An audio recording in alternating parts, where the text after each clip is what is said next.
Whether you're a seasoned collector or just starting your miniature adventure, you are not going to want to miss this video. Tired of buying 15 different balls at 5 different stores and coming home with that same clownfish when all you really wanted was a goldfish? Well, friends, I've got the solution to your sadness. You've still never found that damn pink feta fish, and you've been trying since these things first hit the shelf. Well, you're in for a treat. Today, we're going to change the game. So no more guessing games, no more duplicates, and definitely no more disappointment. You're going to get exactly what you want every time. If you've ever found yourself thinking, there's nothing worse than spending $13 on a toy and having no idea what I'm going to get inside, I'm thrilled to unveil something that's been months in the making. I opened more than 1,500 Miniverse products, weighing every single one, and meticulously compiled an exhaustive weight guide that's going to revolutionize the way you shop for Miniverse toys. And let me be clear, I didn't just buy a couple of cases and weigh the balls before opening them and then spit out a list of the weights. No, that's amateur hour. With my guide, you'll be able to accurately match the ones in your store to the ones on your shopping list without doing anything shady, illegal, or unethical. If you've fallen prey to people offering guides before, only to find that the weight suggestions they gave you were totally off, or that the codes and clues on the outside of the packaging were inconsistent or non-existent, with my detailed guide for each series, you're going to be able to choose exactly the miniatures you want every single time. And we're going to test it together on camera to prove that my system works for me and it can work for you too. Stay tuned, because I'm about to blow your mind. I'm gonna blow your mind. Hey hon, can you run my intro?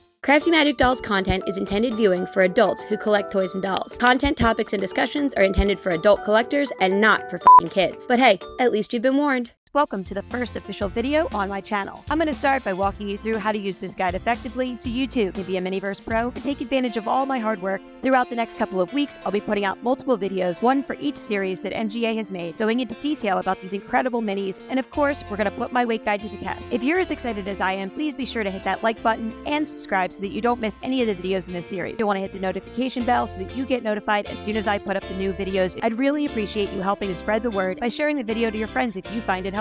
So let's jump right into it. In mid-2022, MGA dropped the first ever of their Make It Mini series, and immediately we were all witnesses to a major crash at the four-way intersection of tiny toys, creativity and crafting, countable collectibles, and unfortunately, the nefarious blind bag style surprise toys. I know, I'm hardly the only YouTuber talking about these toys, and I can't be the only one who's tired of these toy companies cranking out awesome products, but the only way for us to buy them is to spend our hard-earned money and have no idea what we're getting. That's exactly why I'm not just jumping on the unboxing bandwagon. I'm giving you access to my guide, showing you how and why these minis are so damn cool, but also how you can make them even better, and helping you complete your collection without breaking the bank. By now, every TikToking toy talker, every ToyTube influencer, and even your favorite craft channel creators have opened these tiny things and told you too many times how unique and interesting these toys really are. They're not just collectible, they're creatable. Miniverse aren't just miniature packaging or teeny tiny toys. I'm looking at you in your paper plane box of Zuru. Get it together, mini brands. MGA's Miniverse are way better. And while you've surely seen these resin craft kits being opened by other channels, the bad news about those other unboxing videos is that they're doing these all wrong. And so are you. I don't mean there's anything wrong with your crafting skills or theirs, although I am going to blow your minds again with some easy improvements that'll take your minis to the next level. At the end of the day, you're all doing it wrong because you've been buying these blind. So let's actually get into the fix, the hack. The answer to getting exactly the Miniverse products that you want and none of the ones you don't. And I don't mean go pay scalper prices on eBay. This is the data that's cost a few $1,000s and a year of research and data entry, and I've done it all so that I can share this information with you so we all don't have to buy these blind surprise toys blindly anymore. The weights of the actual balls is just one part of the discussion, and that discussion starts with this.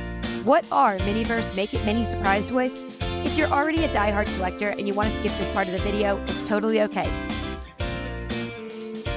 MGA has been a major market leader in toys and dolls for decades, and so it's absolutely no surprise that the toy industry struck back at the dwindling attention spans of kids that had, for some time, been leading to a massive drop-off in the interest of actual physical toys. In the mid-2010s, short-form social media content has totally taken off. Videos on Vine were captivating kids in 6-second shorts, and toy companies like MGA were desperate to bring something to market that was going to force in your face anything that was interesting enough to mean pushing plastic in your hands and your homes. Enter surprise toys, Hatchimals, Shop Kits, LOL Surprise. I mean, eventually, literally every brand under the actual sun, including snack foods and craft kits, were creating experiences out of opening toys. Suddenly, it wasn't even about the little bits and bobs you were left with after all the plastic packaging was pushed aside. No, it was all about eliciting excitement and engaging euphoria while dumping dopamine directly into your dough. Surprise toys have been all the rage ever since. After all, what's better for a company than selling collectibles where you're going to want everyone? Selling collectibles where the buyer has no idea what they're paying for, and therefore might have to spend a lot of extra money to get the same thing over and over before they get the one they actually want. It's a little bit evil genius if you ask me.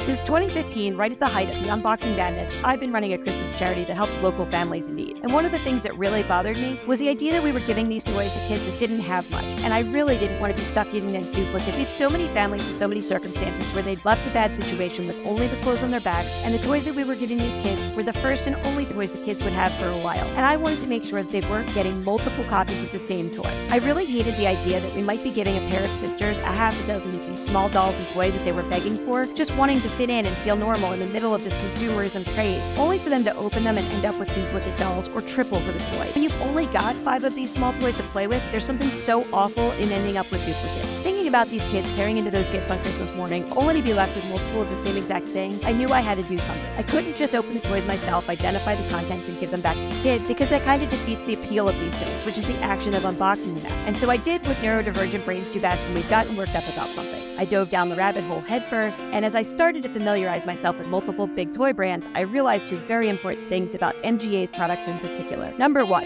there was absolutely nothing on the outside of the surprise toy packaging that would help indicate what was on the inside. So opening the outer wrapper and at least partially unboxing each and every one of these toys was the only way to figure out what was on the inside. When you buy a full case of the MGA product, it was almost always analogous, meaning that each pricey purchase at least resulted in reliable, repetitious results. And the same can be said of MGA's Miniverse series. There's a predictable pattern to their cases. Within reason, you get the same spread across each case. And I will go into detail with each series because some products really are less common than others. And so, Miniverse toys, the little capsules containing resin-based craft gifts that produce adorable, tiny, doll-sized food, drink, and household items, are profoundly, solidly in the category of surprise toys. What makes them blind surprise toys is that the entire series consists of one identical outer package for each series of the toys. Each product has a single, unchanging UPC or DCPI number. There are no product codes or helpful hints on the outside of the packaging that will help you to know what's on the inside before you buy them. Other than knowing if you're looking at a Series 1 diner ball or a Series 2 cafe ball, narrowing down the possibility of what's inside to a total of 18 or 24 items, consumers like yourself have been helplessly left taking the massive risk that you might end up with the ones that you're hoping for, but there's also a huge risk that you end up with only the ones you really don't want. In the best case scenario, you luck out and you get the few that you really want with maybe just a couple of doubles or less exciting ones in the mix. But in the worst case scenario, you end up opening 27 cherry slushies and nothing else. On that note, does anybody want a cherry slushie? They're in my Mercari store. The link is in the description of this video too. And I don't charge scalper prices. Anyway, so great. Now that you know what these products are, let's get going. What do you need to be prepared to be a pro shopper? In order to accurately use my weight guide, you'll need a small digital scale for weighing the balls in store so you always know exactly what item you're purchasing. Tip number 1, using different scales may give you different weight. I tested out 8 different scales in the making of this guide, and ultimately, this is the scale that I was the most happy with, that I got the most consistent result, and had a great price. You do what makes you happy, but please know that using the same scale that I am may lead you to the best results. The scale that I use will run you about $16 through Amazon as of the posting of this video. The Amazon affiliate link is below in the description of the video. If you use my affiliate link, I will make a small amount for me to purchase. I very much appreciate you using my link if you do, because it helps me to make more of these awesome product guides in the future. What's really important is that you have a very accurate small scale and that you're sure it's calibrated and working correctly, because if your scale is consistently off, you're going to end up with the wrong product. Tip number 2, it's important to keep the scale calibrated so you know that it's working properly. Some scales come with an actual weight that is exactly 20 grams, and that's the best way to be sure that your scale is working the way that it should. Tip number 3, make sure that you always use fresh batteries, because low and dying batteries will give you inconsistent weights, and that's not helpful. Also, be sure to always use the same brand batteries in your scale. Don't mix and match your batteries. This is a good piece of advice for all electronics, but it's especially helpful if you're using something that's supposed to be accurate like a scale. Always be sure to have fresh batteries on hand, because extras may be needed if your scale starts to die. With some products having a wide variety of weights and others having multiple weights that are very close to each other, and the best way to do this is to make sure that your scale is not being damaged and that you're using it correctly. I know this may seem silly, but there are actually tips in here that I didn't know before I started this whole process. Make sure that the scale doesn't get damaged, since you're going to be transporting it to the store in your pocket or purse. You'll need to keep crumbs out and not have the scale get squashed or damaged. That will of course change how effective or accurate it is. So keep it in the box, the case, or keep the plastic travel lid on it. Tip number 4, using the scale correctly. I know this may seem really stupid. How hard is it to use a scale? Well, you'll want to be sure the scale is used correctly and the same way every time so that it is accurate. The top 4 things that you need to know. Always set the scale on a flat, solid, level surface for weighing items. At the store, any metal shelf will do. Never place the scale on top of a product's cardboard box, on a carpeted floor, or balanced at an angle like in your shopping cart where it won't sit flat. Be sure to turn the scale on and wait for it to start up. You'll then want to set it to the grams as the unit of measurement. All of my product weights will always be in grams for the best and most accurate results. Hit the tare button to set the scale to 0. If you're using some kind of container to hold the item on top of your scale, like a basket or bin, you'll put the container on the scale and then hit the tare button so that your scale is weighing only the item and not taking into account the weight of the container it's being held in. Finally, place the surprise balls on the scale the same way every time, gently with the flat part of the product on the scale so that it doesn't move around. Tip number 5, and this one might really surprise you. If the numbers on your scale keep moving around and won't settle on a weight, check that you don't have a fan on in the room and that you're not breathing down directly on the item, because when you're talking about delicate scales and small weights, these can actually impact the displayed weight. I've had to stop trying to weigh things in my bedroom because it's unbearable in there without my ceiling fan on, and the scale doesn't give me a consistent reading because of the moving air. Finally, I also want to explain the system that I use to identify the definitive weights for these products. You may be thinking, duh, this is so stupid. Like, literally anyone could have just recorded the weights of a few of the balls before they open them. Heck, people could crowdsource this info when new ones come out and no one would need to rely on me. But let me tell you a very crucial secret that I've learned after spending thousands of dollars on these toys specifically, having opened dozens of full cases of each product. It's just not that simple. When I give you the average weight for each product, the balls containing the products can vary wildly from case to case. And I've opened, in most cases, nearly 2 dozen or more of each item, meticulously recording the weight, taking the average and the mean, the weight that came up most often, and I created a way of balancing the average and the mean to get the most accurate weight to give to you. This meant disposing of the weights of any wild outliers, as occasionally you'll get a single product that's several grams heavier or lighter than the other containers of the same product. Sometimes it's because MGA made a mistake and left an item out of the ball. It may be a paper instruction booklet or a plastic spoon, but every small change affects the weight. There are also cases in which I've compared only the weights of the resin in similar containers, and I found that occasionally products were given an extra pour, making that one product heavier by quite a bit. Regardless of all of this, my guide is accurate 9 times out of 10, if not more often. I have had very few times when it's hard to identify a product from another, and in each series I will explain exactly when that is the situation and why some products might be harder to find than others. I'm going to tell you exactly how many of each style product here in each case, and if the products have any known quirks with their weights or production that might change what you're finding when you're out in the world hunting for it. I'm going to give you all this info so that when you're hunting, you are fully informed. That's why I didn't just produce a list of weights and put them on Reddit or my Instagram. That's why this needed to be a video series. I've taken so much into account, and these are the most accurate weights you're going to get. I bought the $16 scale because I thought it was a good option that will be within most people's budgets, and also because the reviews were fantastic. My continued success at being able to duplicate my results across multiple cases proves that the data that I've collected and interpreted have been correct. And now I have one in my car, one at my house, one at my office, and my husband has one in his work vehicle, so that we can always be ready to toy hunt whenever products come into stores. And now, hopefully you're ready too. There's 2 final things in this section that I want to mention. I invite you to be part of the team. If you're going to be weighing your products anyway, I'd appreciate if you make a list and email me the detailed weights that you got for your products as well. If you've taken them with a gram scale that's been calibrated, especially if you use the same scale that I have, just email me the names of the product and the weights that you got before opening them. When opening product, I always jot down the current weight, the one that I'm working with. I open my spreadsheet, I jot down the weight that I just took, and then I go ahead and open the product. After opening the product and identifying it, I actually move the weight into the category on my spreadsheet so that it's in the correct place.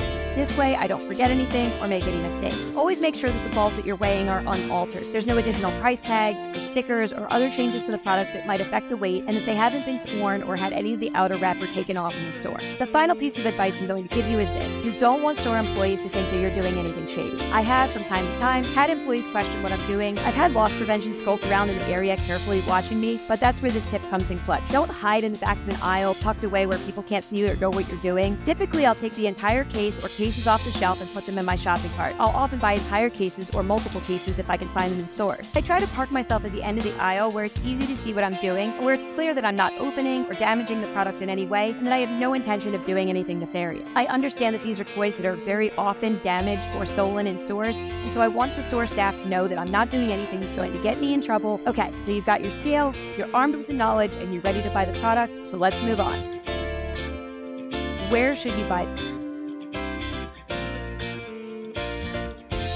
MGA Miniverse Make It Mini toys cost $6.99 USD for the smaller Cafe Series balls and $9.99 USD on average for the larger Lifestyle and Diner Series. You can find these products at most of your major retailers like Target and Walmart, although I have also seen them at smaller stores like Five Below. How and where you buy these toys will have a big impact on whether or not you actually get the products that you want in the end. But before I get into the detail of how to hunt for the toys, I have a very important piece of advice. I have to preface this with the fact that I am not sponsored or affiliated with MGA in any way. I'm just a big fan of these toys. Before you do anything else, else, go follow MGA's official accounts on social media. Next, go to their website and create a free account to sign up for their promotional program and their mailing. And finally, you can click on any grayed out products that they don't currently have if you'd like to sign up for email alerts when the product goes back in stock. Another thing worth discussing is MGA's supply and the quantity of their product. MGA is either strategically causing these product problems or they're struggling along with everyone else, unable to produce and distribute enough of their product. This isn't just a complaint about them and their production. Their prices are also pretty high. $10 for a single tiny craft kit is expensive. But what I'm talking about is that these products that everyone seems to want, MGA seems to be massively underproducing for one reason or another. Ever since they first hit stores, MGA's Miniverse have been consistently underdistributed, selling out and running short of the ones that people want, and you will almost always find empty boxes on the store shelves. If you're not like me, at the stores every other day checking for new deliveries, you may have a hard time finding these products. When you do find inventory in stock online, you'll arrive to empty aisles and big blanks where the boxes should have been, and many times store employees will give you the runaround as to why. These crazy little craft kits have been hella hard to find, and even worse, when you finally do find them, there's the pervasive problem of people popping these pricey little products in their pockets rather than paying. It's been a persistent issue across shops of all sorts and all kinds of stores. You'll find the aisle where these crafts are kept, only to find that 4 or 5 of these popular products have been popped open and the pieces are gone, and that just sucks. And if you're like me, you're the kind of person who wants to walk into your local Target and walk out with the items you want in hand and ready to open them. You don't want to order online and wait a few days for things to arrive. You can absolutely do that, but remember, you can't weigh the balls before they get shipped to you. So first, get familiar with the layout of your specific local Target or Walmart and get used to where the products are usually kept. Talk to the employees or management there and find out what days of the week they get new product and when those products are usually going to be put on store shelf. Next, keep in mind that just because the items belong in one specific area, you may not necessarily find them there. There are plenty of times that I see product balls all over the store shelves, and both employees and customers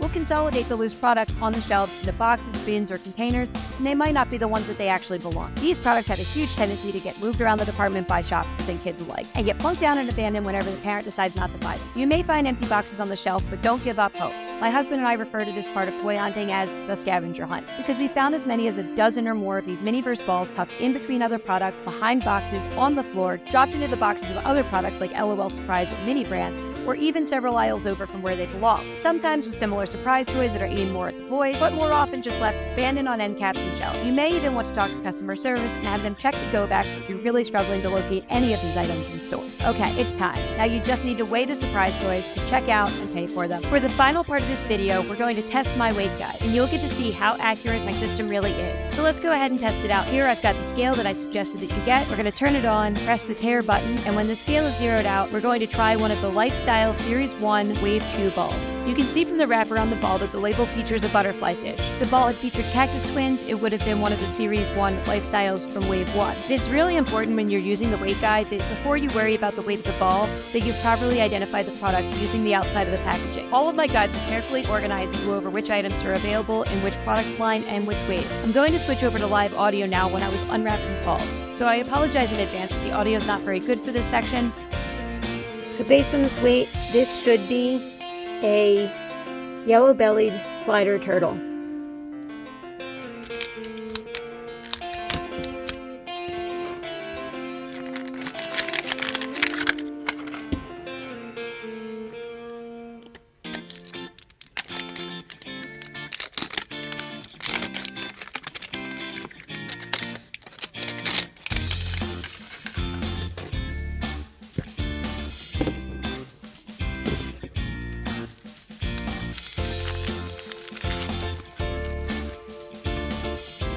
And there we go.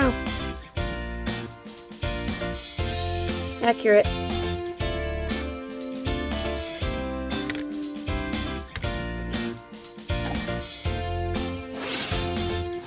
Okay, now we're going to try the same thing with a Diner Series 2 Wave 2 ball. You can tell by the ramen on the outside of the package that that's what we've got as a Wave 2. 122.63. And we're going to compare the weight on the scale to the chart. At 122.63, this should be a strawberry shortcake.